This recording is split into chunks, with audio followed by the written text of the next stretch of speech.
우리 말씀 한 곳 읽고 시작합시다. 아모스, 호세아, 아모스 5장. 오늘 우리가 아모스와 요나를 하게 되겠는데요. 우리가 잘 아는 말씀 24절 아모스 5장 24절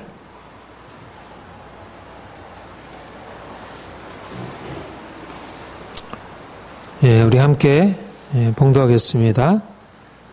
오직 정의를 물같이 공의를 마르지 않는 강같이 흐르게 할지어다.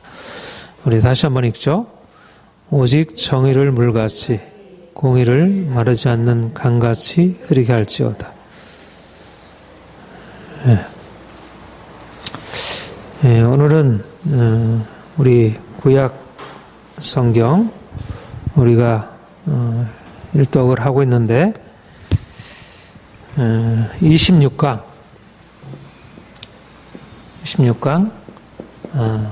아모스, 요나에 대해서 우리가 이스라엘과 유다의 역사를 따라가면서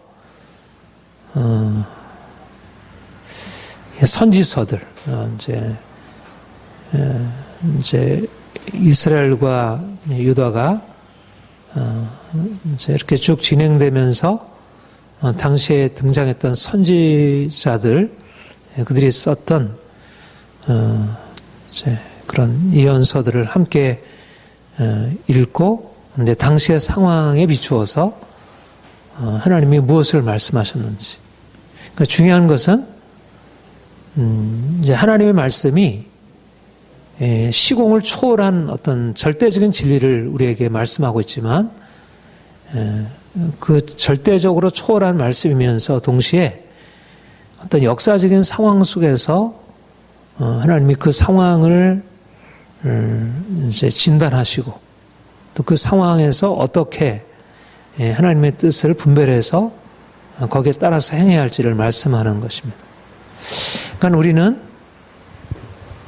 우리가 성경을 읽을 때 그 두 가지를 잘 연결하는 능력이 필요한데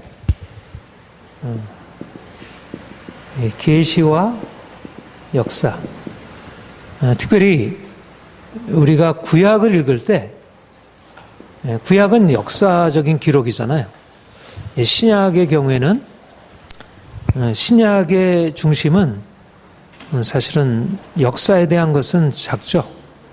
복음서, 사도행전, 이제 그것이 역사적인 기록을 가지고 있지만, 이제 구약은 창세기, 출애굽기로부터 시작해가지고 역사서들이 다 이스라엘의 역사적인 과정을 이렇게 쭉 진행하면서 그 가운데서 말씀하시는. 그러니까 우리가 구약 성경을 읽을 때는 특별히 구약 이스라엘 백성들의 역사라고 하는 것을 떠나서는 이제 구약을 이해하기 어렵고요. 그런데 구약 이스라엘 백성들의 역사는 우리 한국사, 중국사, 미국사와 같은 일반 역사와는 다른 하나님의 계시. 역사는 역사인데 그 역사를 넘어서 계시는 역사가 이 땅에서의 벌어지는 일이라면 계시는 이 땅을 창조하시고 이 땅의 것으로는 해명할 수 없는 그 하늘에 계신 하나님이 이 땅에 개입하셔서 그가 만드신 사람들을 그가 이끌어 가시는 과정을 담고 있는 것입니다. 그러니까 이 두 가지 측면이라는 면에서 사실 구약을 이해하기가 어렵고 또 구약을 이해하는 데 있어서 구약이 가지고 있는 엄청난 의미. 우리가 사실은 지금 어디에 살고 있습니까? 우리는 하늘에 살고 있는 자들이 아니라 또 우리 현실, 우리의 삶에서 동떨어진 그런 인생을 살아가는 것이 아니라 현실 역사 안에서 살아가고 있는 것이죠. 지금 2014년도 한국 땅이라고 하는 이곳에서 지금 정치적인 어떤 상황이 있고 경제적인 어떤 상황이 있고 사회적인 어떤 상황이 있고 문화적인 상황이 전개되는 것입니다. 그러면 하나님의 영원하신 뜻이 우리의 구체적인 상황과 어떻게 연결되어질까? 이게 정말 이게 쉽지 않은 일입니다. 우리가 말씀을 통해서 하나님이 선하시고 하나님이 자비로우신 분이시고 하나님이 정의로우시고 거룩하신 분이라는 사실들을 우리가 이해하게 되고 동의할 수 있지만 그러나 그 하나님이 그 거룩하신 하나님이 지금 우리의 상황에 대해서 어떻게 말씀하시고 어떻게 행하실까? 그 사랑의 하나님이 지금 우리의 상황에 대해서 어떻게 말씀하시고 어떻게 행하실까? 정의로 심판하신 하나님이 지금 우리의 상황에서 어떻게 말씀하시고 어떻게 행하실까? 이것을 이해하기가 쉽지 않은 것입니다. 하나님이 지금 우리의 상황을 보시고 우리의 상황에 대해서 정의로 심판하신다고 하실까? 아니면 내가 너희를 사랑하여 너에게 복을 주리라고 말씀하실까? 우리가 성경을 아무리 알아도 성경에 나와 있는 사실만 가지고서는 지금 우리에게 말씀하시는 하나님의 뜻을 깨달기가 쉽지가 않습니다. 그런데 우리가 이제 이스라엘의 역사적인 과정을 통해서 보면 하나님이 어떻게 자기가 택한 이스라엘 백성들의 역사 안에 그가 말씀하시고 이끌어 가셨는지, 그분이 누구신지, 또 그분이 이끌어 가신 역사가 어떤 모습으로 전개되는지를 우리가 깨달을 수 있는 것입니다. 그래서 우리가 구약 성경을 통하여 하나님은 역사의 하나님, 역사의 주인인, 역사의 주제, 역사를 이끌어 가시는 통치자. 이번 문창극 총리 후보가 우리 한민족의 역사 안에 하나님이 섭리하고 계시고 있고 그래서 민족의 순환은 하나님의 섭리로 인한 것이다. 거기에 대해서 많은 논란이 있었고 결국 총리 후보를 사퇴하게 되는데 이르게 되었지만 사실 사람들이 오늘날의 사람들이 생각하기를 역사는 인간이 만들어가는 것이라고 생각하는 것입니다. 특별히 현대 이제 이 서구 이 인본주의, 자유주의의 어떤 영향으로 인해서 역사는 인간이 주체가 되어서 만들어가는 것이다. 이것이 뭐 진보든 보수든 차이 없이 사람들이 가지고 있는 생각입니다. 좀 보수적인 이제 누구인가요? 토인비 그런 사람들도 인간이 어떤 이 시대의 그런 어떤 여러 가지 상황의 도전에 대해서 응전하는 인간이 주체적으로 그러니까 만들어가는 것이죠. 좌파의 막스 같은 경우에도 인간이 주체가 되어 역사를 만들어가는. 그런데 성경은 하나님이 역사의 주인이시고 하나님의 주권, 하나님의 섭리, 하나님의 통치, 하나님의 뜻이 이루어지는 과정이다. 우리의 노력, 우리의 애씀이라고 하는 것은 그렇게 중요한 것이 아니다. 하나님이 역사를 해명하려면 무엇을 가지고 해야 되냐면 하나님이 역사의 주권자셔서 그가 다스리고 섭리하신다는 사실을 알아야 한다는 것입니다. 저는 그런 의미에서 이번 문창극 총리 후보, 문창극 장로님이 이민족의 역사를 하나님이 이끌어 가시고 있고 섭리하시고 있다는 이 관점은 어떻든 그리스도인들이 붙들어야 할 굉장히 중요한 관점이고 세상 사람들에게 이것을 세상 사람들이 이해하기 어렵죠. 그러나 아무튼 이것을 설득력 있게 변증을 해줘야 합니다. 이게 우리가 선지자들이 하려고 했던 것은 뭐냐면 바로 하나님의 역사의 주인이라고 하는 사실, 이스라엘 백성들이 애굽에서 출애굽하는 과정도 하나님이 행하신 일이 명백하게 하나님이 행하신 일이지만 이제 가나안 땅에 들어가서 이민족의 침해를 받고 그래서 많은 괴로움을 당하게 되고 또 이스라엘이 아수르에 패망을 해서 열국에 흩어지게 되고 또 유다가 멸망하게 되어서 바벨론에 멸망하게 되고 포로로 잡히게 되고 말하자면 오늘날의 일반 역사가들이 그것을 어떻게 보겠습니까? 사람들이 볼 때 정치적인 어떤 역학관계, 우리나라가 어떻게 정치를 잘하고, 어떻게 경제적으로 부흥하고, 또 주변의 어떤 대외, 외국의 어떤 국제적인 정세가 어떻게 상황이 되고, 이런 어떤 정치적인 상황으로, 경제적인 상황으로, 군사적인 상황으로 그것을 설명하려고 하겠죠. 물론 그것도 중요한 일이죠. 우리가 그것을 부정할 수 없습니다. 우리 한국 민족의 역사, 일제 우리 강점안에서 고통을 당한 거, 우리가 남북 분단된 거, 6.25가 벌어진 거, 분명히 어떤 정치적인 우리의 실패, 실수, 문제, 그리고 다른 민족이 우리에게 행한 악한 일들, 이 모든 것 속에서 우리가 설명하고 해명할 수 있습니다. 그러나 중요한 건 뭐냐면 하나님이 그 가운데서 무엇을 행하셨나. 그러니까 보이는 사람의 행위,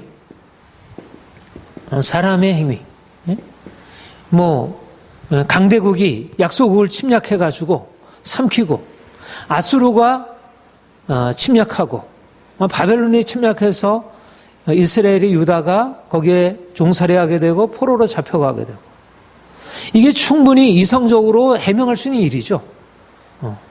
당시의 역사가들이 그렇게 나름대로 그것을 설명하려고 했었을 것이고 오늘날도 우리가 역사가들이 그것을 충분히 이성적으로 설명할 수 있습니다.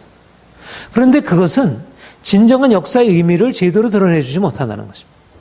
역사는 하나님이 주권자이셔서 하나님의 섭리가 그 안에 이루어진다는 단지 이스라엘 백성들의 역사만이 아니라 이스라엘 백성들의 역사만이 아니죠.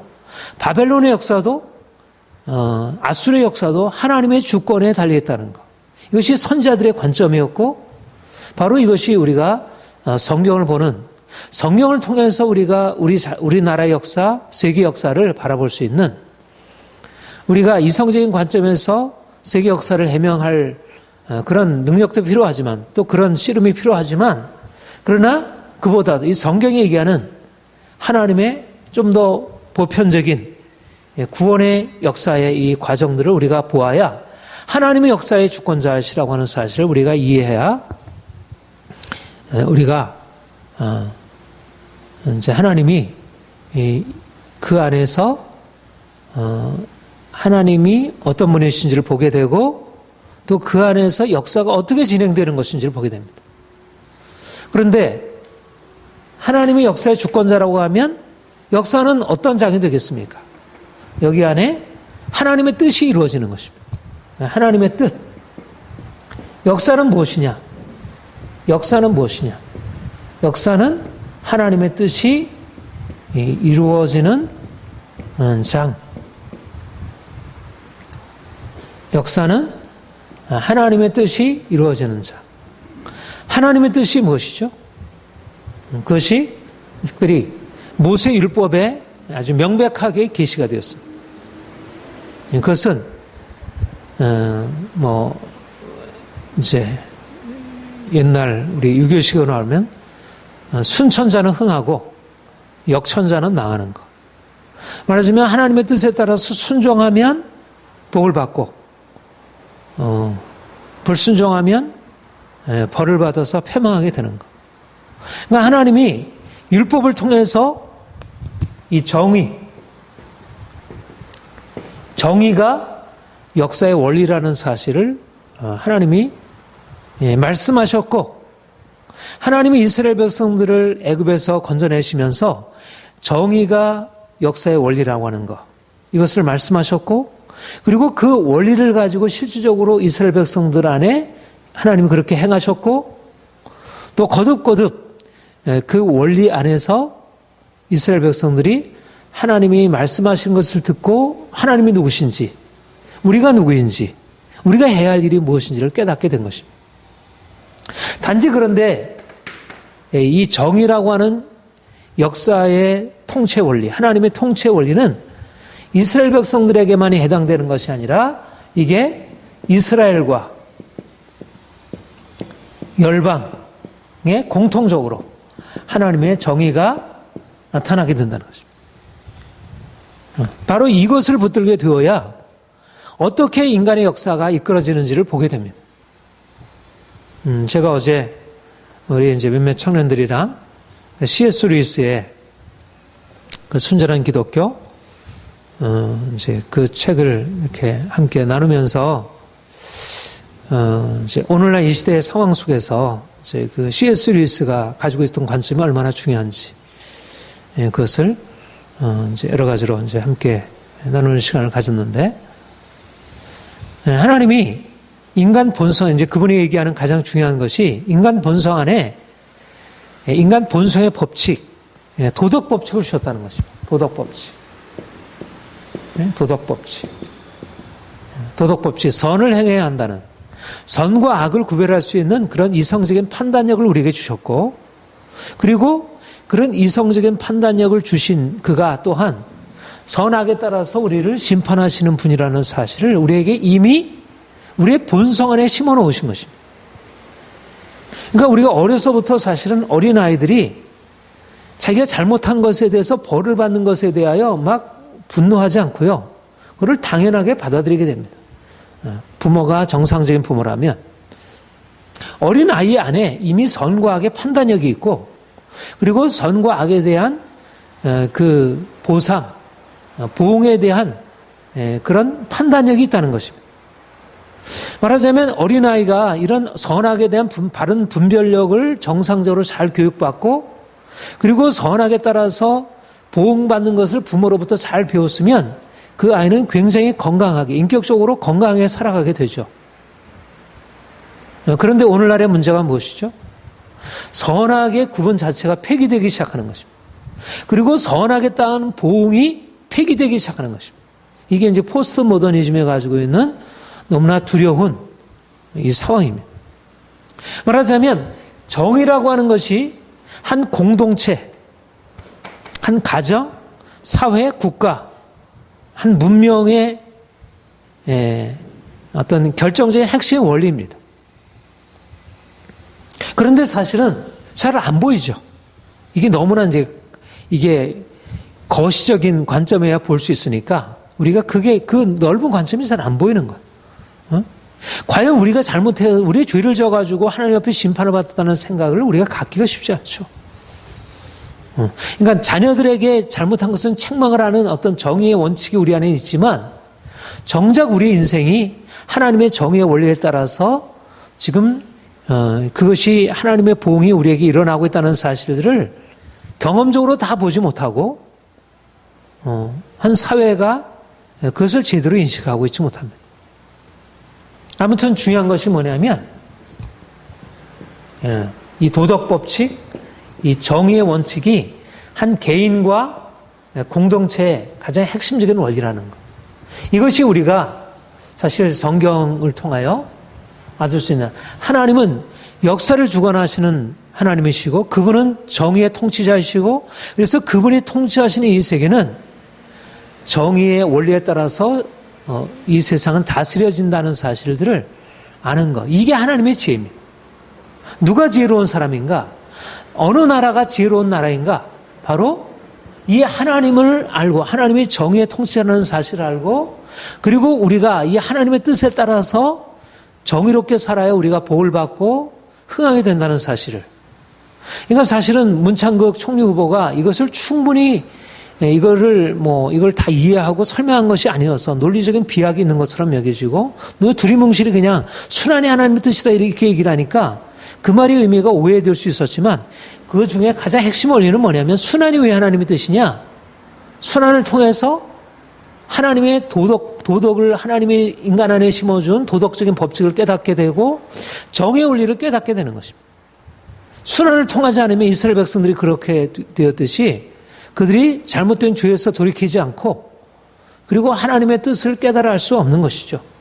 그런 의미에서 정의가 순환이 하나님의 뜻이었다는 의미가 이해가 되는 것입니다. 그런데 문산호님이 충분히 이런 의미를 전달하지 못했고, 또 그분 안에 이런 충분한 인식이 부족했기 때문에 그것을 또 이런 상황에서 충분히 변증할 수 없었다 이거죠. 아무튼 우리 그리스도인들이 이 세상을 바라볼 때 가져야 할 아주 중요한 관점, 이게 바로 하나님이 역사의 주권자이시고 그가 세상을 정의로 통치하신다는 사실. 하나님의 백성은 누구냐? 하나님의 주권을 절대적으로 신뢰하는 사람이고 하나님의 주권을 신뢰하는 자의 삶은 어떠하냐? 정의에 따라서 자신이 심판을 받는다는 것과 그리고 내가 하나님께 심판받을 자로서 행해야 한다는 사실들을 깨닫고 그 정의의 원리에 따라서 살아가는 것입니다. 왜 선지자들이 우리가 지난주에 살펴보았던 이제 호세아나 유엘과 같은 선지자들이 말씀했던 것이 무엇입니까? 그 언어는 좀 다르고 어떤 그 전개는 좀 다르지만 공통된 것은 뭐냐면 하나님은 정의로 심판하신 하나님이시다. 이제 이스라엘 백성들이 하나님의 언약을 범함으로 말미암아 하나님의 심판을 받게 되었다. 그러므로 이래 이제 너희가 하나님께 돌아와서 너희의 죄를 하나님 앞에 회개하고 하나님이 주시는 그 긍휼 안으로 다시 회복하고 들어가야 한다. 이게 요엘의 메시지이고 이게 호세아의 메시지이고 이게 아모스의 메시지인 것이죠.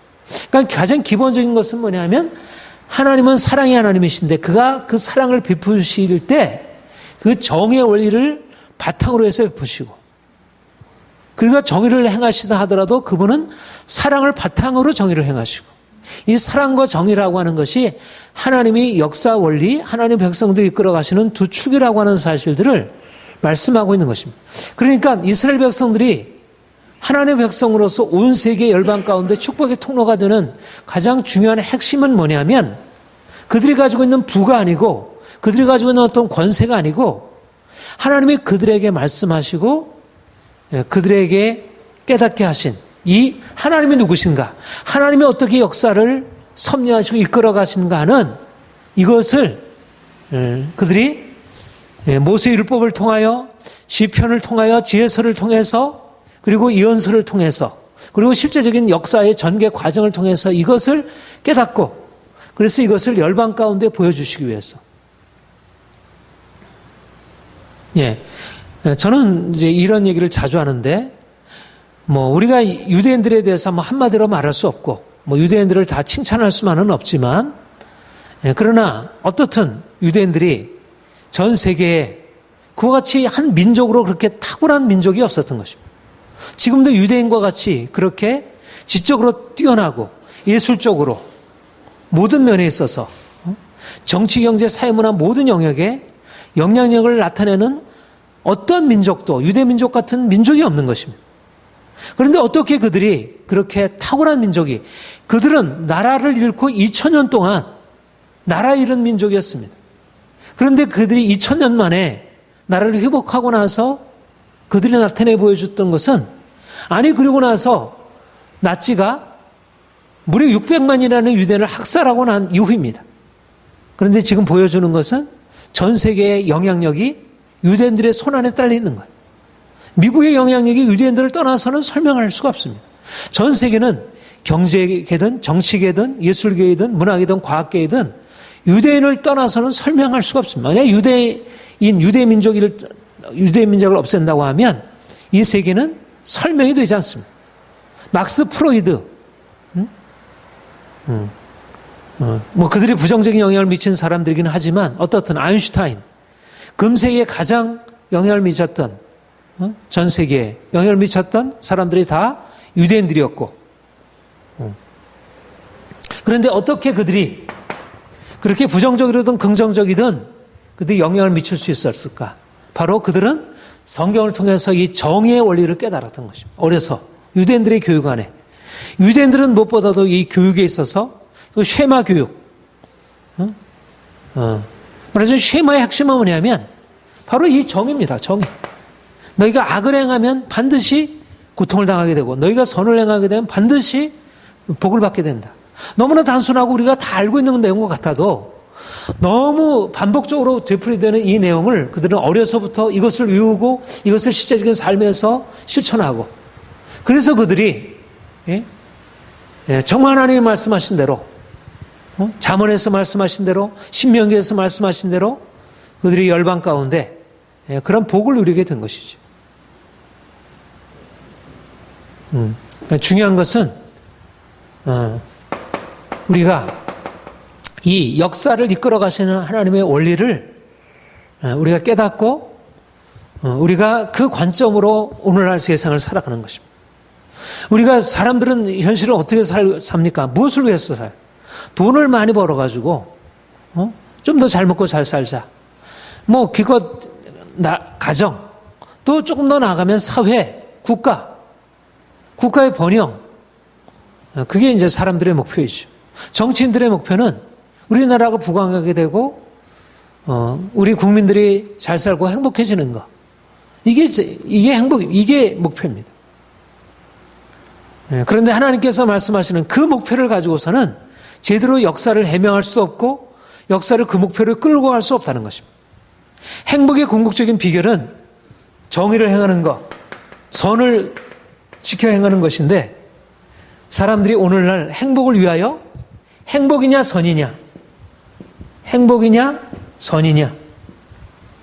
선택을 하게 되면 다 행복으로 기울어지고 선과 정의는 폐기되는 것입니다. 오늘날.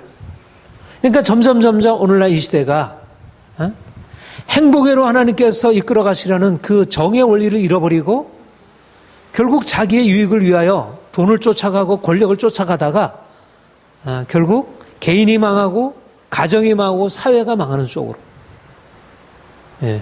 너무나 위험한 방향으로 지금 나아가고 있습니다. 그러니까 우리나라가 살려면 저는 이번 세월호 참사도 바라보면서 결국 왜 세월호 참사인가? 결국 이것을 알지 못했기 때문에 사람들이 돈을 쫓아가고 권력을 따라갔기 때문에 세월호 참사가 일어난 것이고 문창극 총리 후보 사퇴 사건도 결국은 사람들이 하나님의 뜻에 따라서 서기보다는 사람들의 생각, 사람들이 원하는 것, 권력을 쫓아가고 돈을 쫓아가는 오늘날 이 시대가 가지고 있는 것은 우리의 생각을 뛰어넘는 좀 더 도덕적인 원리, 좀 더 원칙에 근거해서 살아가는 것보다 자신의 욕심을 채워줄 그야말로 진리를 돌이켜서 자기의 귀를 즐겁게 할, 자기의 소욕을 쫓을 스승을 말하는 그런 정치인을 두고 그런 사람들의 여론에 귀를 기울이고 그러니까 제가 오늘 아침 카톡에 그렇게 메시지를 보냈는데 대통령이 하나님의 원리 안에서 정의를 행하려고 하기보다는 사람들의 말에 귀를 기울이고 이런 방식으로 오늘날 정치가 진행이 되고 있고 사회가 그런 방식으로 진행해. 말하자면 행복, 사람들의 행복이라고 생각되는 진정한 행복도 아니죠. 사람들이 행복이라고 여겨지는 것을 위해서 선, 정의, 진실 이 모든 것들을 폐기하는 것. 이게 바로 선지자들이 활동했던 당시의 상황이었던 것입니다. 그러니까 이미 하나님이 사실은 다윗 솔로몬 이후에 남유다와 북이스라엘이 갈라지고 나서 뭐 그중에 그래도 하나님을 경외하는 임금들이 남쪽에서 없었던 건 아니었지만 대부분의 북이스라엘은 말할 것도 없고 남쪽 유다 왕들도 온전하게 하나님을 경외하는 사람들보다는 결국 현실 논리에 따라가는 그런 것을 이제 보여주었죠. 그러니까 하나님이 이제 선자들을 일으키신 것입니다. 선자를 일으키셔서 결국은 그 당시나 지금 상황이나 현실 정치 이게 현실이고 하나님의 진리, 하나님의 진리를 말씀하는 예언자들의 예언. 그러니까 결국 보여지는 현실이라고 하는 것은 행복을 추구하고 성공을 추구하고 그리고 그런 현실을 거슬러서 하나님께로부터 받아 말씀하는 선지자들은 너희가 잘못된 길을 걸어가고 있다. 지금 이게 정상적이 아니다. 여러분 호세아 아모스가 활동하던 때가 언제라고 했습니까?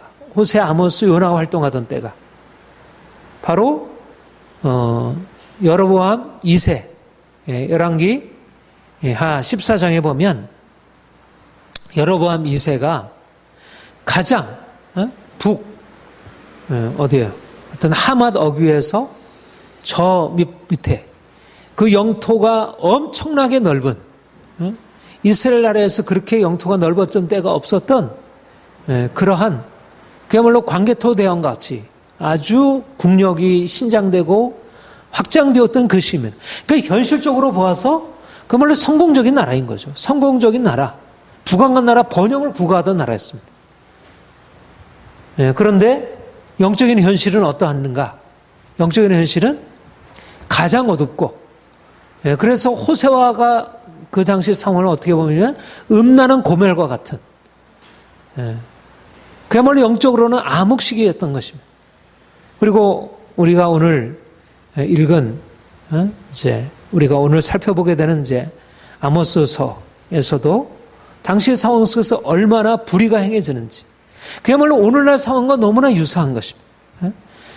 부자들, 관원들, 권력자들은 큰 상하궁을 지어놓고 거기서 술이며 잔치며 온갖 것들로 그야말로 비파와 수금으로 노래하고, 그리고 가난한 자를 압제하고 착취하고 신 한 켤레로 가난한 자를 팔고, 정문행에서는 온갖 불의를 행하는 그런 일들이 자행되고 있는, 말하자면 부강한 나라이지만 그런 부가 누구에게 집중되어 있냐면 권력자들에게 집중되어 있지, 가난한 사람들에게 그 부가 골고루 나눠지지 않는다는 것입니다. 그야말로 불평등, 빈부격차가 극심한 오늘날의 상황과 너무 유사한, 오늘날 전 세계 상황을 봐도 강대국들은 그야말로 먹을 것이 넘쳐나가지고, 그러나 약소국들은 너무 고통 중에 살고 있고, 뭐 부자 나라도 마찬가지고 가난한 나라도 마찬가지고, 빈부격차 한결같이 뭐 중국이나 일본이나 한국이나 미국이나 유럽이나 할 것 없이 강자들만 잘 사는 이런 불의한 나라, 이것이 세계에 옛날이나 지금이나 동일한 것입니다. 북한이나 남한이나, 물론 우리가 북한보다 훨씬 낫지만 그러나 구조에 있어서는 별 차이가 없는, 말하자면 하나님의 정의가 시행이 되고 있지 않는 것입니다. 그래서 하나님께서 그들을 향하여 이제 어떻게, 아모스를 통해서 하나님이 뭐라고 말씀하시냐면, 내가 사자같이 부르짖어 심판이라 이렇게 말씀하고 있습니다. 아모스 1장 2절 1장 2절 우리 같이 한번 읽을까요? 시작. 이르되 여호와께서 시온에서부터 부르짖으시며 예루살렘에서 소리를 내시리니 목자의 초장이 마르고 갈멜성 꼭대기가 마르리로다. 그 다음에 아모스 3장 4절부터 8절까지 우리 같이 읽겠습니다. 시작. 사자가 움킨 것이 없는데 어찌 수풀에서 부르짖겠으며 젊은 사자가 잡은 것이 없는데 어찌 굴에서 소리를 내겠느냐. 덫을 땅에 놓지 않았는데 새가 어찌 거기 치겠으며 잡힌 것이 없는데 덫이 어찌 땅에서 튀겠느냐. 성읍에서 나팔이 울리는데 백성이 어찌 두려워하지 아니하겠으며 여호와의 행하심이 없는데 재앙이 어찌 성읍에 임하겠느냐. 주 여호와께서는 자기의 비밀을 그 종 선지자들에게 보이지 아니하시고 결코 행하심이 없으리라. 사자가 부르짖은즉 누가 두려워하지 아니하겠느냐. 주 여호와께서 말씀하신즉 누가 예언하지 아니하겠느냐. 여러분, 지금 상황이 어떤 상황이라고 했습니까?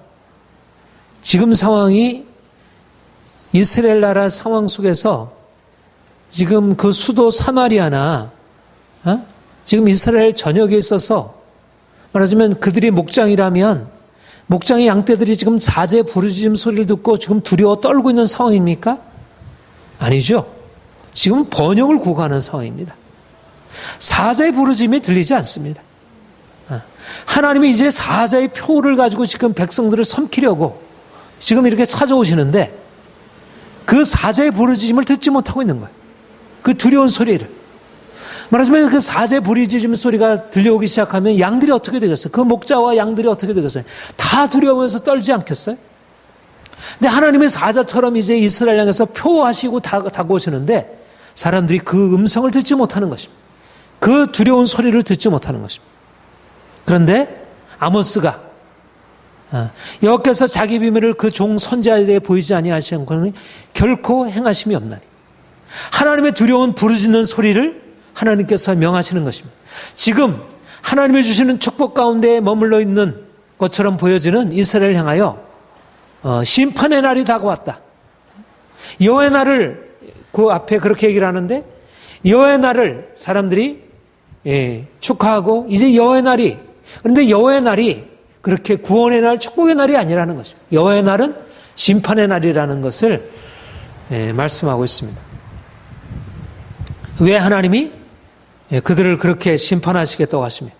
아까 말씀드린 대로 그들이 공의를 굳게 하고 백성들을 압제하고 온갖 거짓과 불의가 저울을 속이고 온갖 불의로 재판하는 이런 일들이 그들에 있기 때문에, 그러면서도 그들은 하나님을 예배하는 것입니다. 하나님께 나와 제사로 섬기고 하나님을 기뻐한다고 그들이 그렇게 얘기를 하는 것입니다.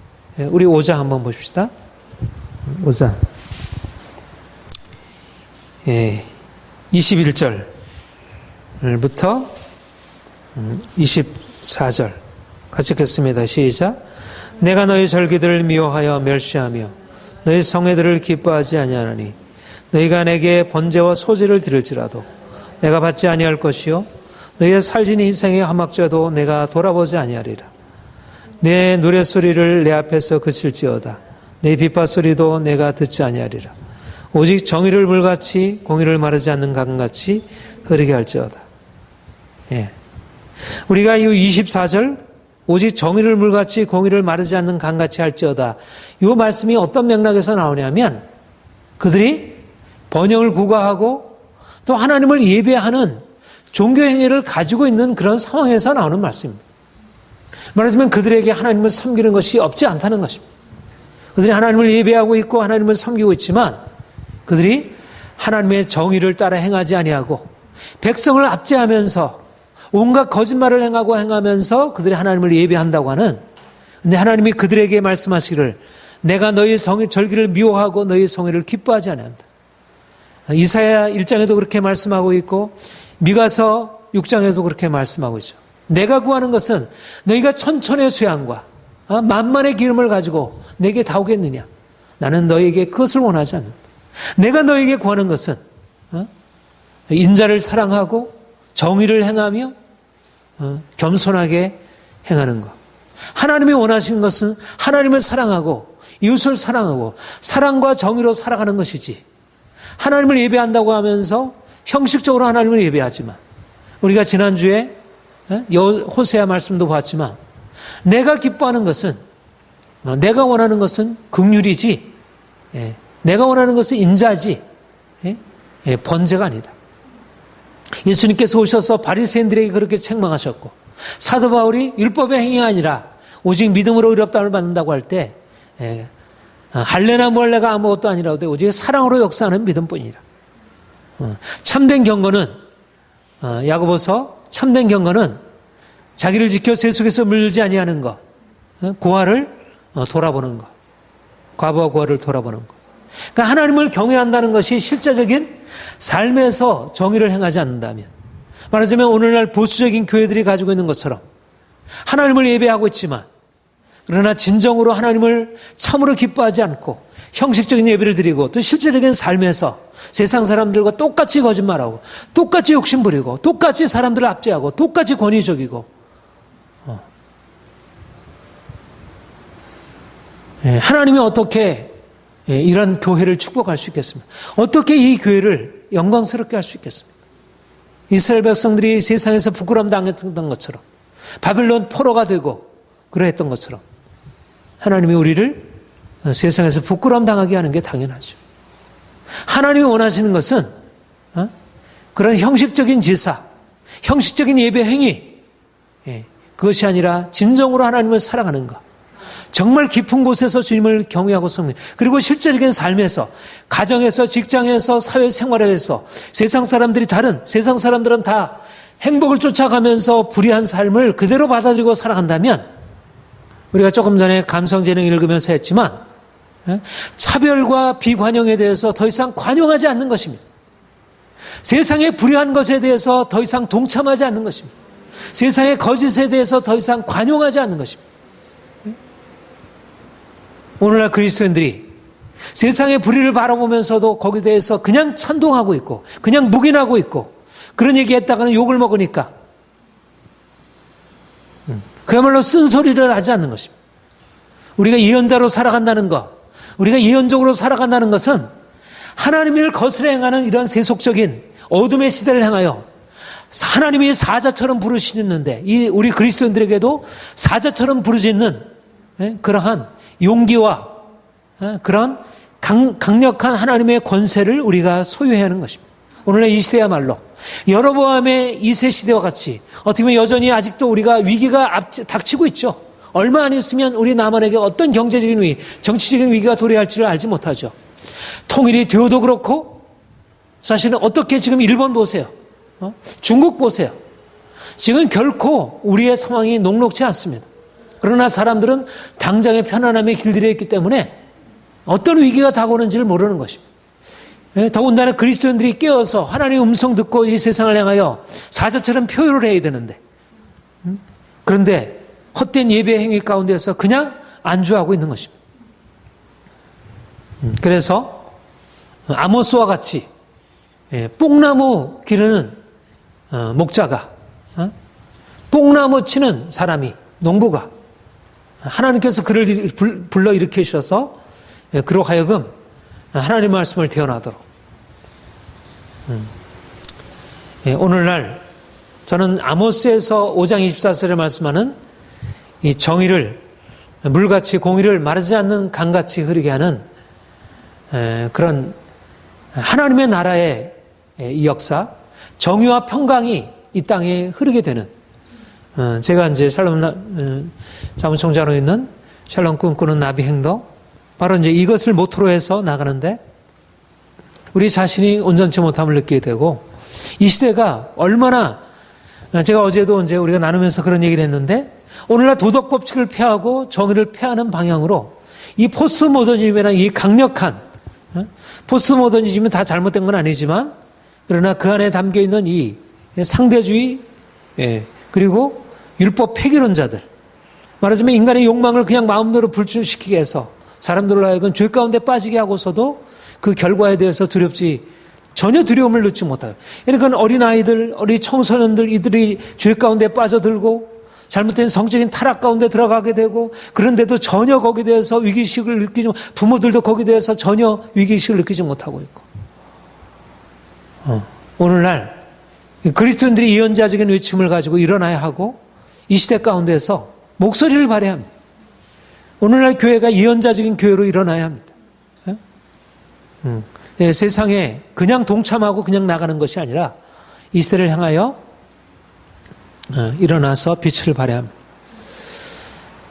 합니다. 우리 요나는 열왕기하 14장 25절에 오면 여러분 미세 때에 이스라엘의 번영을 예언했던 선지자였고 그 번영을 예언한 대로 이스라엘이 번영한 것을 보았습니다. 그런데 하나님이 요나에게 명하시기를 이제 아수르로 가서 그 땅에 심판을 예언해라. 그래서 그 땅 백성들을 주께 돌이키게 해라. 그런데 자기가 미워하는 적국 그를 향해서 그렇게 하나님의 말씀을 전하고 싶지 않아서 그걸 피하여 도망가다가 결국 물고기 뱃속으로 이제 들어가게 되었고 하나님이 그를 이제 거기서 건져내 주시죠. 그러면서 하나님이 그를 구원하시는 그 구원의 은혜를 노래하게 되고 그리고 이제 요나는 예수님의 이제 그런 어떤 예수님의 그 사흘 만에 부활하신 사건의 하나의 표징으로 나타나게 되었습니다. 요나 사건을 뭐 여러 가지 각도에서 이제 볼 수 있지만 특별히 요나의 역사, 요나가 겪었던 역사적인 과정은 하나님이 사명자의 길을 말씀하는 것이라 이렇게 얘기합니다. 이건 요나라고 하는 선지자가 하나님의 사명을 저버리고 불순종하여 나갔을 때 어떤 결과가 오는지, 그리고 그 사명을 어떻게 다시 회복하는지 하는 과정을 보여주고, 또 요나의 이런 불순종과 하나님의 심판과 구원과 사명을 감당하는 이 과정은 이스라엘을 향한 하나님의 역사적인 과정의 한 그림으로, 상징으로 보여줄 수 있다고 생각합니다. 여러분, 요나가 왜 아수르에 가서 예언하라고 하는 말씀을 받아들이기 어려웠을까요? 요나에게는 하나님이 가지고 있는 그 세계 전체를 통치하시는, 아까도 말씀드렸지만 하나님은 이스라엘 백성들의 역사의 구속의 주뿐 아니라 하나님은 온 열방을 구속하시는, 열방 가운데 그의 영광을 나타내시는 온 열방의 통치자인 것이죠. 그리고 아브라함에게 하나님께서 명하신 말씀은 내가 너로 말미암아 열방이 복을 받게 하리라. 하나님이 이스라엘 백성들을 건져내셨을 때 특별한 섭리로 아브라함에게 역사하시고 이스라엘 백성들에게 역사하셨지만, 하나님이 이스라엘 백성들을 구속하신 목적은 단지 이스라엘 백성들만을 위한 것이 아니라 이스라엘 백성들을 통해서 열방을 구속하시려고 하는, 열방 가운데 그 영광을 나타내시고 열방 가운데 그의 심판과 정의를 드러내시고 열방을 향한 하나님의 사랑과 긍휼을 나타내시려고 하는 것, 이것이 바로 말하자면 이스라엘은 하나의 모델인 것입니다. 하나님이 누구신지를 알려주고 하나님을 선포하고 하나님의 역사의 섭리를, 과정을, 말하자면 하나님이 어떻게 정의로 역사를 이끌어 가시는지를 보여주는 모델이었습니다. 그러니까 제대로 하나님을 알고 하나님의 뜻을 안다면 하나님의 사람들은 자기 백성들을 구속하시는 목적을 넘어서 있는 온 세계를 향한 이 선교적인 비전을 그 안에 품을 수 있게 되는 것입니다. 그런데 요나는 진정 하나님의 선지자였지만 그가 자신이 제한된 틀 속에 하나님의 말씀을 들으려고 했고, 그래서 아수르를 향한 하나님의 마음, 아수르를 향해서 하나님께서 하시고자 하는 그분을 받아들이기 어려웠던 거예요. 자기 민족, 그야말로 아주 제한된 민족주의, 우리 보통 사람들이 가지고 있는 민족주의적인 생각 가지고, 오늘날 우리 그리스도인들도 많이 그러하잖아요. 일본에 대해서, 중국에 대하여 굉장히 민족주의적인 방식으로 생각하고, 그러니까 이번에도 문창군 총리가 하나님이 일본을 사용하셔서 우리 민족을 연단하셨다. 뭐 여러 가지로 그것을 이제 해석할 수 있지만, 그 안에 가장 그것에 대해서 반발하게 된 것이 뭐냐면 아주 강한 민족주의적인 생각인 것입니다. 국소주의적인 아주 민족주의적인 생각이 온 세계를 섭리하고자 하는 하나님의 역사적, 그야말로 세계사적인 사명을 위하여 하나님께서 이제 행하신다는 사실들을 알지 못하는 것입니다. 저는 우리가 이스라엘 나라는 아니지만, 그러나 하나님이 우리나라를 이끌어 오신 과정을 본다면 우리나라에게도 이스라엘과 버금가는 그런 세계사적인 사명을 하나님께서 주셨다. 나는 문창공 총리 후보의 생각에 동의합니다. 뭐 똑같이 이스라엘과 똑같은 의미를 우리에게 부여할 수는 없지만, 적어도 그런 의미에서 우리가 우리의 민족을 사랑하는 민족주의적인 우리의 관점을 가져야 되지만, 그러나 민족주의적인 것을 넘어서 있는 좀 더 세계주의적인, 세계 시민적인 관점에서 세계를 사랑하고, 일본을 사랑하고, 중국을 사랑하고, 미국을 사랑하고, 러시아를 사랑하고, 그렇게 우리 민족을 넘어서 있는 그런 관점을 가지고 있는 것, 이게 하나님의 마음인 것이죠. 그러니까 우리가 하나님의 생각을 갖게 되면 하나님의 정의라고 하는 것이 그렇게 국수주의적이지 않잖아요. 자기 민족은 특별히 사랑하시고 다른 민족은 하나님께서 그렇게 편들어서 자기 민족을 위해서 행하시지 않잖아요. 오히려 자기 민족을 더 심판하심으로 오히려 열방을 구속하시는 일을 행하신, 바로 요나서 안에 하나님의 그런 세계를 향한 하나님의 구속의 목적. 여러분, 아수르는 어떤 나라입니까?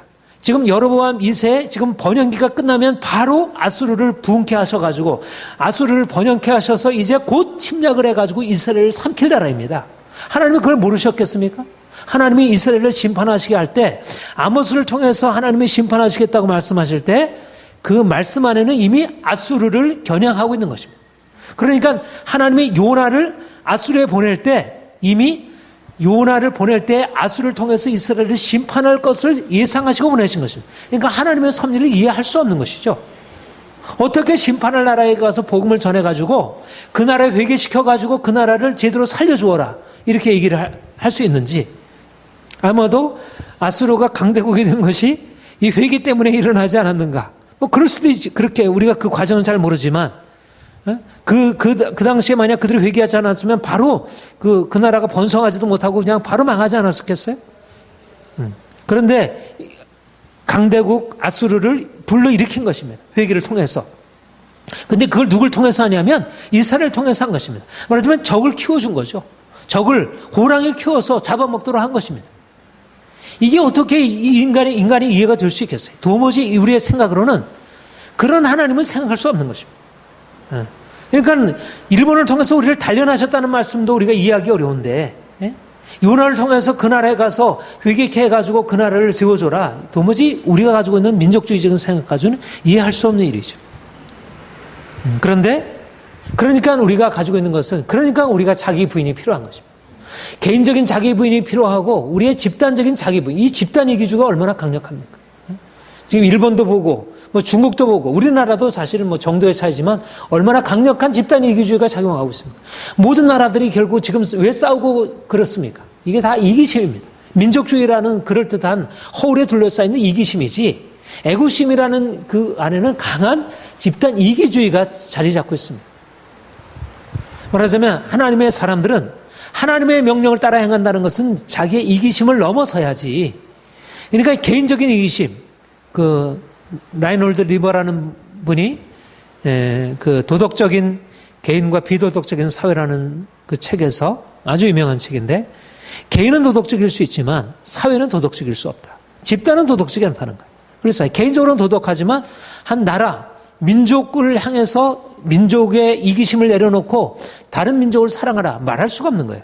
그거는 바로 매국노가 되는 것이지. 예레미야가 그렇게 들렸고 오늘날 문창국이 사실은 그렇게 된 것입니다. 그런데 우리가 하나님의 관점에 서게 되면 그런 우리의 개인적인 이기심이든 아니면 그런 집단적인 이기심이든 그걸 넘어서야지. 그래야지 하나님의 세계사적인 사명을 감당할 수 있는 것입니다. 그러니까 세계적인 사명을 감당하기 위해서 다민족도 사랑해야 한다. 우리를 원수까지도 사랑해야 한다. 이것은 지극히 정상적인 생각인 것입니다. 하나님의 관점에서. 그러니까 세상 사람과 다른 것이죠. 우리가 그리스도인들이 이 세상을 바라보고 나아간다면, 그러니까 역사를 바라보는 게 동일하지 않은 거예요. 사람들은 내가 잘 살기 위해서, 우리 가정이 잘, 우리 사회, 우리 기업, 우리 나라. 그런데 하나님이 우리가 이제 하나님을 따라간다는 것은 우리의 생각을 넘어서서 그런 하나님의 보다 높은 이 세계에 내가 너희를 축복의 통로 되게 하리라. 우리 개인을 그렇게 하시고 우리 교회를 그렇게 하시고 그리고 우리 나라를 그렇게 하실 것으로 이 세계사적인 사명을 인식할 수 있도록 저는 우리 교회가 이 나라를 향해서 그런 세계사적인 사명을 일깨워줘야 한다고 생각합니다. 그래서 좀 더 도덕적인 수준을 높여야죠. 세계사적인 사명을 감당하려면. 지금의 이 수준 가지고 되겠습니까? 세계적인 사명을 감당하려면. 정치인들이 바뀌어져야지. 그리고 모든 수준들이 다 높여져야지. 도덕교육을 해야지. 윤리교육을 해야지. 정의로 사람들이 세워져야지. 사회마다, 모든 영역들마다 다 윤리교육을 해야죠. 적어도. 하나님께서 우리를 사명자로 세우시기 위해서 요나서가 우리에게 말씀하는 것은 우리를 죽이신다는 것입니다. 한번 죽어야 되는 것입니다. 요나처럼. 한번 요나처럼 물고기 뱃속에 들어가서 죽음을 통과해야 그래야 사명자가 되는 것입니다. 사명자는 누가 사명자가 되는가? 죽음을 통과한 자가 사명자가 되는 것입니다. 그러므로 한편으로 요나가 불순종하여 그가 바다에 빠치우고 고래 물고기 밥이 되었지만 그러나 하나님이 그를 사명자로 일으키시기 위해서 그를 불순종을 허락하셨고 그를 죽음의 자리로 이끌어 가신 것입니다. 그게 이스라엘 백성들의 역사이기도 하고 그들이 불순종을 통해서 하나님께 깨어지고 심판을 받고 아수르에 멸망당하고 바벨론에 멸망당함을 통해서 그들이 사명자로 일어서게 된 것입니다. 그 민족이. 말하자면 우리 교회도 하나님께서 우리를 낮추시고 죽이심으로 말미암아 사명자로 거듭나게 되는 것입니다. 그러니까 하나님의 역사적인 섭리의 과정이라는 것은 바로 이 죽음이라는 걸 통과하지 않으면 어느 개인도 어느 민족도 하나님의 사명을 위해서 쓸 수 없다는. 그런데 요나가 그렇게 죽음을 통과하고 나서도 여전히 그에게는 인간적인 것이 남아서 또 불평하고 또 하나님이 행하시려는 그 크고 넓은 것에 대해서 하나님 그렇게 하십니까? 그것이 싫고. 그러니까 우리가 계속적인 자기 부인이 필요한 것이. 우리 하나님께 순종한다고 하더라도 여전히 우리는 여전히 나 중심적이고 우리가 속해 있는 이 공동체 중심적이고 그것을 넘어서는데 너무 제한이 있어요.